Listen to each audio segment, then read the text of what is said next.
Olá pessoal, tudo bem? Eu sou a professora Tatiana das Mercês e hoje eu vou falar sobre pontuação.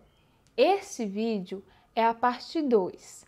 Já foi feito um vídeo sobre vírgula, tá? Que é a parte 1. Inclusive, se você não assistiu ainda, eu vou deixar ele no finalzinho para você clicar e assistir. Mas esse vídeo em especial, eu vou dar continuidade a outros tipos de pontuação. O parênteses, o travessão, o ponto e vírgula, tá bom? Vamos lá?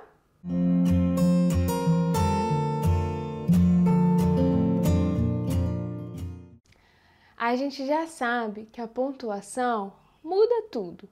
Muda a nossa forma de ler o texto e muda também o sentido do texto. Não é verdade?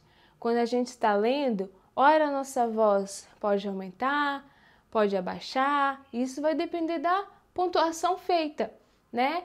A entonação vai mudar. Também o sentido pode mudar, dependendo da pontuação. E aí eu coloquei um exemplo do lado. Veja aí. Tem duas frases. A primeira frase está escrito: o presente é para Maria? Não, é para João. A segunda frase está escrita: o presente é para Maria, não é para João. Então veja, a primeira frase deixa claro que o presente é para João, né? Enquanto que a segunda, o presente, fica claro que é para Maria. Não é verdade? Então, isso a gente consegue perceber, a gente consegue interpretar por causa da pontuação. Então, a pontuação, ela muda tudo. Ela constrói o sentido do texto e constrói também a entonação da nossa leitura, né? E ela possui também algumas regrinhas básicas, né, que nos ajuda na hora da gente ficar, na hora da dúvida. Eu coloco a pontuação aqui, eu não coloco.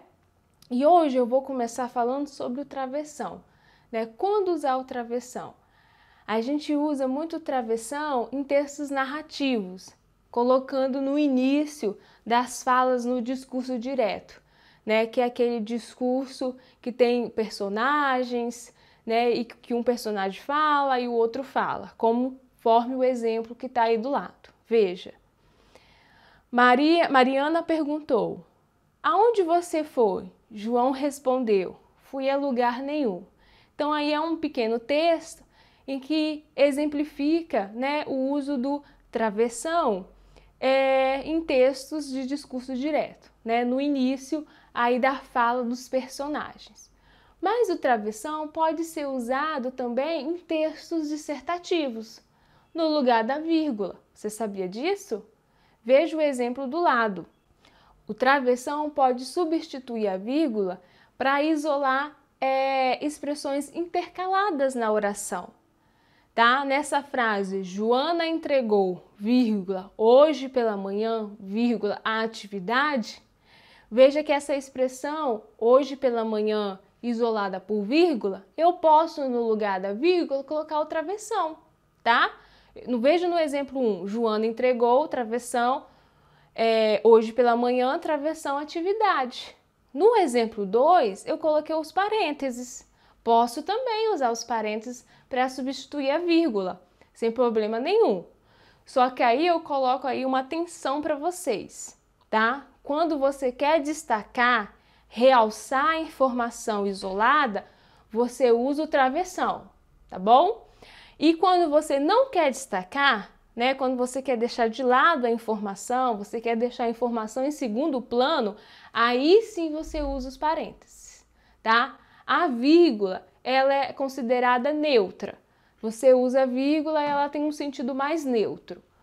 Quando você quer que aquela informação fique em destaque, você coloca o travessão.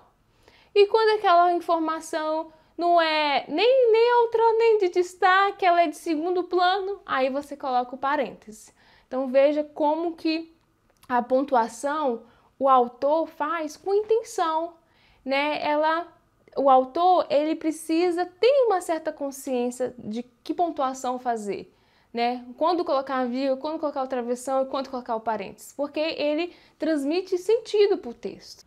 Agora falando sobre ponto e vírgula, eu vou apresentar para vocês duas situações que você pode usar ponto e vírgula, tá bom?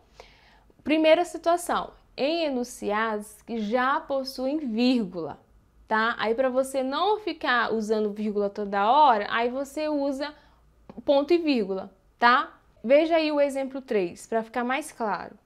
Bia gosta de ler. Aí você coloca um ponto e vírgula, Marcos, vírgula, de cantar. Como depois de Marcos, entre Marcos e a expressão de cantar, já tem uma vírgula, né? Entre a expressão Bia gosta de ler e Marcos, se você colocar uma vírgula aí, vai ficar confuso. Então, nessa situação, você coloca um ponto e vírgula, tá? Para ficar mais organizado. Então, enunciados que você já tem muitas vírgulas, e aí você não é um caso nem de vírgula nem de ponto, né? Para ficar mais organizado, você pode colocar um ponto e vírgula, tá bom? Outra situação é separar itens enumerados, tá? Ou listados, que é o exemplo 4. Veja aí. Maria precisa comprar caneta, lápis, borracha, caderno, apontador. Então, nesses casos que a gente está enumerando, né, listando, a gente pode colocar o ponto e vírgula, tá? Substituindo a conjunção e, né? E também substituindo aqui uma vírgula, tá bom? E quando usar dois pontos? A gente usa dois pontos muito em citação, tá? Quando a gente vai apresentar a citação ou fala de alguém. Isso pode ser em textos narrativos, né? Vai apresentar a fala de um personagem, a gente coloca dois pontos, como você já viu logo no início. Mas em texto dissertativo, quando você vai apresentar uma dissertação, uma citação direta, você também pode colocar dois pontos, tá? E aí abrir as aspas, porque você está colocando ali a fala de uma pessoa, né? Fazendo uma citação. Veja o exemplo 5 que vai ficar mais claro. Paulo Freire disse, dois pontos, né? E aí eu vou trazer a fala do Paulo Freire com as aspas. Ensinar não é transferir conhecimento, mas criar as possibilidades para a sua própria produção ou a sua construção. Então, como eu trouxe a fala de uma pessoa, de um autor, eu coloquei dois pontos e as aspas logo em seguida. Veja aí também o exemplo 6. Fui ao supermercado e comprei dois pontos. Arroz, vírgula, feijão e frango. Então, antes de eu falar o que eu comprei, né, que é o arroz, o feijão e o frango, eu coloco os dois pontinhos, porque eu estou apresentando o que eu comprei, tá? Então, os dois pontinhos eu também posso colocar antes de enumerar. Fica muito legal fazer isso de modo intencional, deixa o texto muito organizado, tá? E veja aí o exemplo 7. Eu posso também colocar os dois pontos para esclarecer, explicar. Ana cumpriu com suas metas, dois pontos, ser aprovada no concurso. Eu não precisei falar que era ser aprovada no concurso, não. Só o fato de eu colocar os dois pontinhos já dá a entender que a meta dela era ser aprovada no concurso. Ó, Ana cumpriu com sua meta, ser aprovada no concurso. E esses dois pontinhos dá uma ideia de igual, uma ideia de que sua meta era aquilo, né? Veja aí como que o texto fica organizado, fica limpo, fica bem bonito. Gente, eu espero que vocês tenham gostado dessas dicas. São dicas básicas, dicas bem simples de pontuação e que você possa usar no seu texto de modo intencional. E não precisa você ficar preocupado em decorar, né? O importante é você treinar, é usar isso no seu texto. Quanto mais você lê, quanto mais você tenta colocar no seu texto, escrevendo, né? Praticando, errando e acertando, mais você vai aprendendo a usar essas pontuações, a vírgula, os dois pontos, o ponto e vírgula. E o mais legal e o mais ideal é você escrever e mostrar para o seu professor regente, para que ele possa corrigir, revisar e estar com você em todo o processo de escrita, reescrita, revisão, tá bom? E é assim que a gente vai aprendendo. A gente vai aprendendo a escrever, a usar a pontuação, usando a pontuação no processo de escrita e reescrita, tá bom? Então, por mais que essa aula seja uma aula com muita informação, com muitas regrinhas, não fiquem preocupados, né, em tentar decorar todas assim, porque às vezes a decoreba até prejudica.